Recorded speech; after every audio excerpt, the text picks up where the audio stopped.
নমস্কার বন্ধুরা, আজকে চলে এলাম অনেকদিন পর একটা গল্প পড়তে।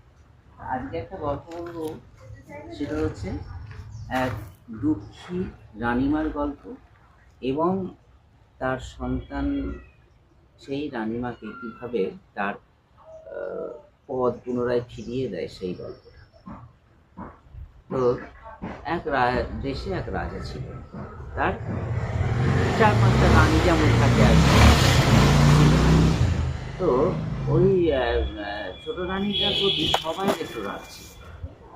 ওরা আর 3টে রানী সবসময় ষড়যন্ত্র করতো কীভাবে ছোট রানীকে বিতাড়িত করা যায়।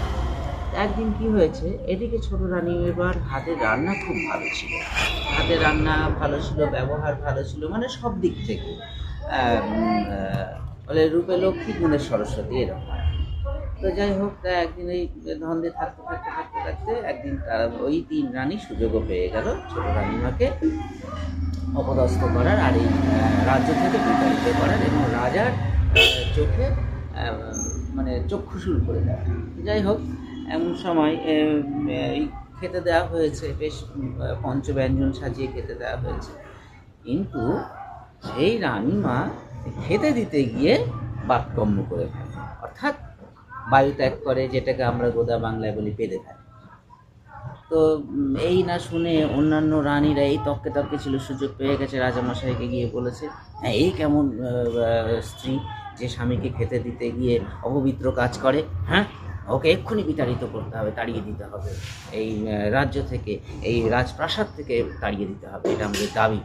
তখন রাজামশাই বলছে, তাই তো, এটা তো বাজে কাজ হয়েছে, দাও ডাকো তাকে। এবার তাকে ডেকে আনা হয়েছে, বিচার হয়েছে, তাকে নির্বাসনে দিয়েছে।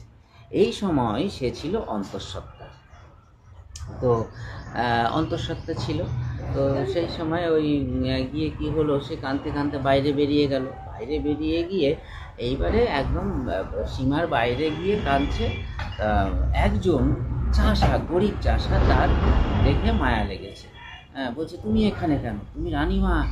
এই ব্যাপার। বলছে, ও তাই, আচ্ছা ঠিক আছে, তাহলে আমার কাছেই থাকো মা, তুমি যতদিন বেঁচে থাকবো আমি এবং তুমিই থাকবে, আমার কাছে থাকবে, কোনো চিন্তা নেই, আমার ডাল ভাত জুটে গেলে তোমারও ডাল ভাত জুটবে, আর ভবিষ্যতে যে আসবে তারও ডাল ভাত জুটবে।